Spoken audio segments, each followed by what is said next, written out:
Dr. Nutt here, just wanting to touch base with you on correlational design. And you see on the screen here a question that I pose. Is there an association between, say, popularity and attractiveness? You may guess yes or no, but again, the emphasis is on whether you think there's an association between those two variables or between those two measurements.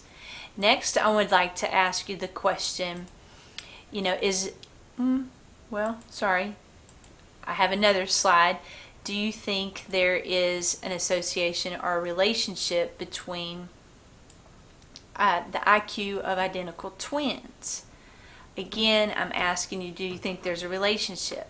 What I'm wanting to do is just attract your attention to, again, association, and do you think there's a relationship, such as like unemployment and child abuse. Okay, if you think there's a relationship, then you're really interested in correlations, the existence of consistent systematic relationship between two events, measurements, or variables. Now, interesting thing, correlational studies are expressed as coefficients. A coefficient is a statistic. It's a number, simply ranging between a -1 and a +1.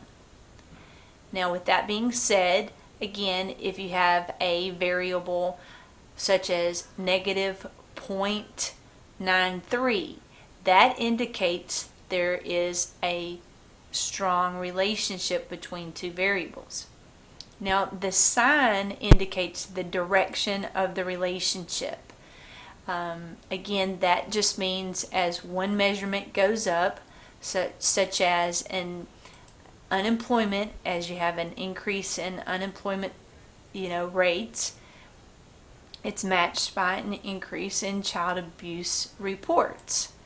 Now, again, the sign indicates that the direction of the relationship. The closer the statistic is to the one, that indicates the stronger the relationship, and the sign just means the direction of the relationship. Now, the coefficient, the closer it is to 0, would indicate there's no relationship between two variables. Just to kind of give you an example of what we're talking about, again, if you have two measurements like, there's a positive correlation between IQ, we could go back to that, or popularity and attractiveness. As one goes up, it's usually matched by an increase in the other. Okay, and then with negative correlation, again, those two events or measurements can still be related, but it just indicates that the directions go in different directions. Like, the more time you spend brushing and flossing your teeth, as there's an increase in that measurement, there could be a decrease in the amount of root canals or cavities and things like that.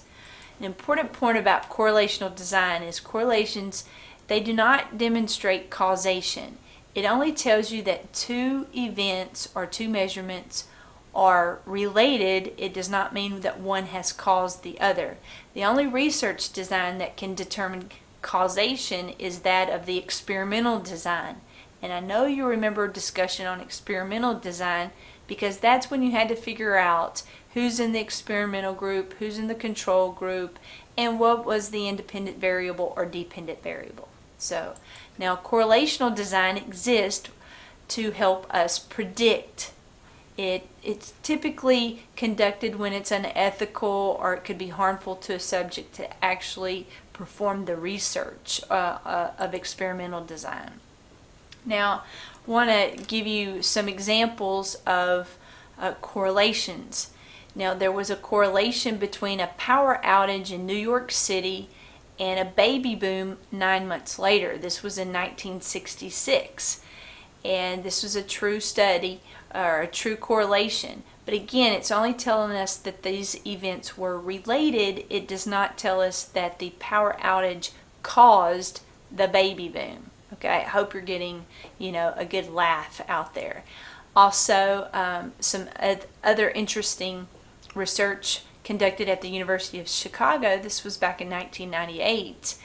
These guys discovered that adult sexual behavior was positively correlated with certain musical preferences. Now, those who had a strong musical preference for jazz, they're actually 30% more sexually active than the average American.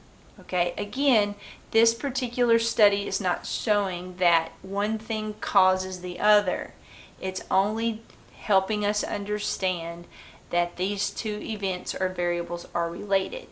That concludes our discussion on correlational design. Take care.